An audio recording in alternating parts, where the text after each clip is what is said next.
Though Modern Warfare 3 has the occasional issue, I'm sure Infinity Ward will be fixing them in the future. What's up, everybody?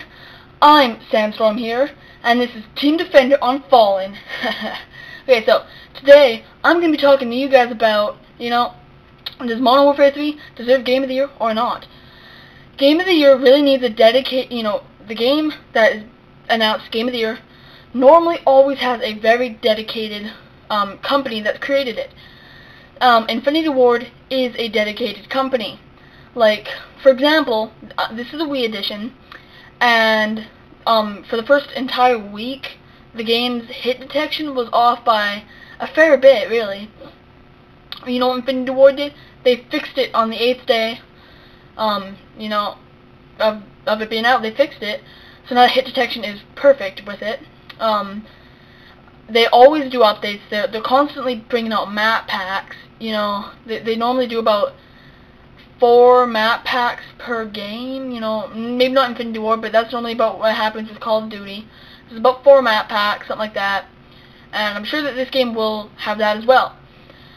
So, it is a beautiful title for graphic-wise. The Wii edition has great graphics for it being on the Wii. Although the graphics are not amazing if you're playing on the PlayStation 3, Xbox 360, or PC editions. So, the game is recommended pretty much to anyone who likes shooters, whether it be a first-person shooter or a third-person shooter.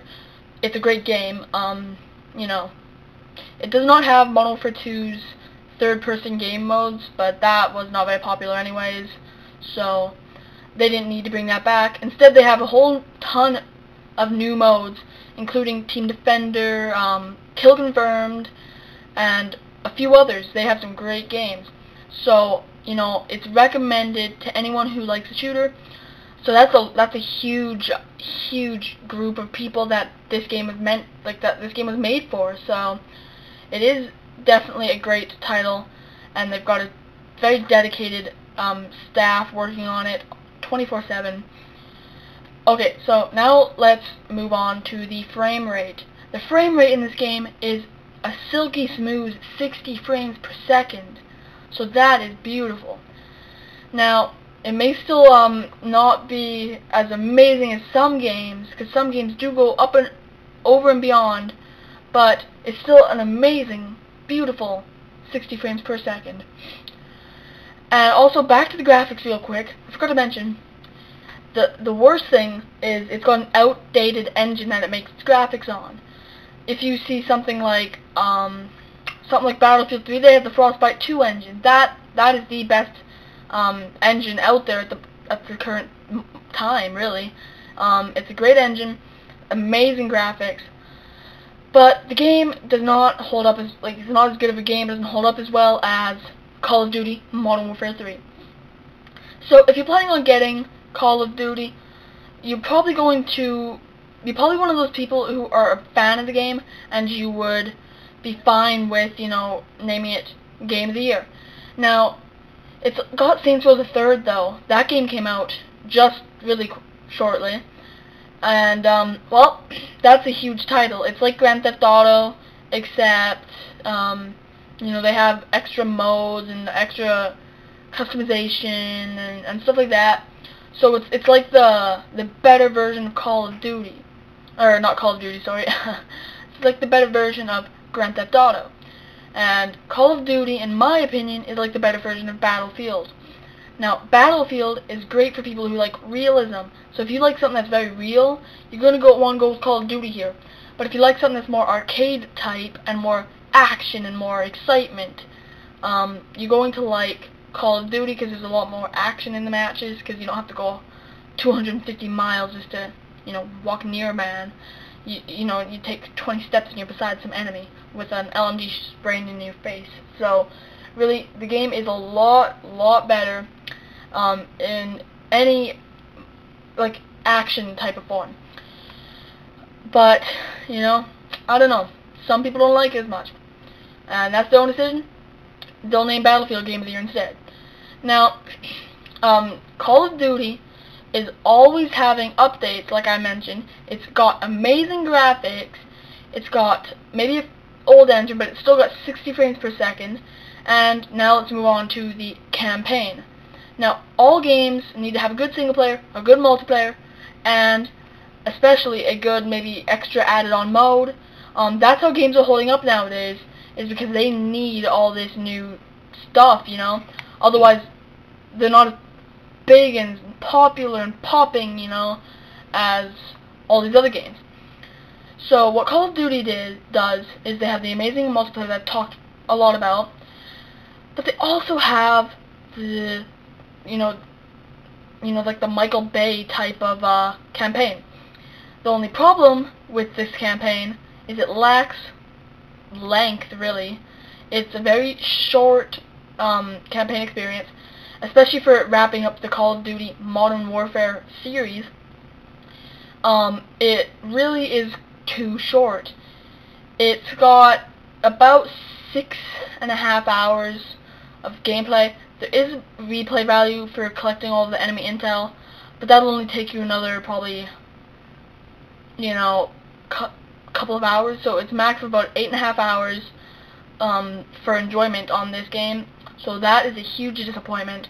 It does have a great storyline in my personal opinion, although overall it's too short. That's the main issue. And they also need to take out hosts, so there's no hosts, like this. I thought I was going to disconnect. I was all upset, so I was shooting my gun. Didn't end up disconnecting, thank God. But they need to take out the hosts. Alright, so the campaign, though, it's good, but it needs to be longer. That's all I really have to say. If you look at Saints Row, it's got a longer campaign.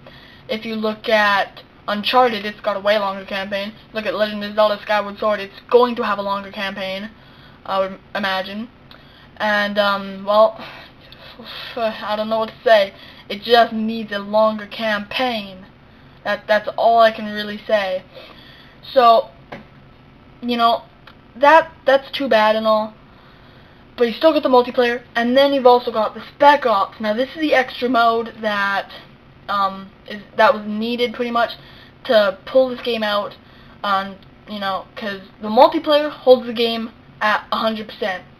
But then, the single player brings it down to about a 50%, and the Spec Ops brings it up to probably another, like about a 90%, making it very, very worthy of Game of the Year.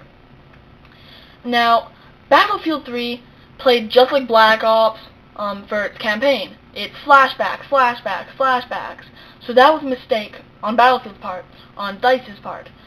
Although, it is still a good overall experience, it's probably not as good as the Call of Duty Modern Warfare 3 experience, because you've known to love these characters, and there are certain named characters who die, and you feel like you have a bit of a connection with them sometimes, and it's a little upsetting sometimes, actually, because you see this character die and you've played with them for a long time, and it's like, that sucks. I've been this character, I've played like under this character's control, I've played a lot with this character, and now they're gone. But then you think, it's a video game, who cares? And you just keep on trucking, So that's a little unfortunate. But what Spec Ops does is it really brings up and beyond. And what Spec Ops is it's extra missions. Now the Wii version does not have these extra missions, unfortunately, but it has these extra missions, which are amazing. These extra missions are great. I've tried them, I've played them, and they're amazing. It's just a little unfortunate that it does not have the Spec Ops main part on the Wii. But what it does have is it has survival mode, which every game with every system has the survival mode, and it's amazing. This survival mode is it's just like zombies except more realistic and believable. As for you're fighting against human enemies, which is great. And you just survive wave by wave, and juggernauts will come in and whip your ass. But it's a great game. So that is pretty much the end of my spiel, rant, talk, review, mixture. And you leave in the comments if you think that Modern Warfare 3 deserves Game of the Year or not. I'll tell you in my next video what won, what game won. Like, leave whatever game you think is the best in the comments. Thanks, guys, and I'll see you next time.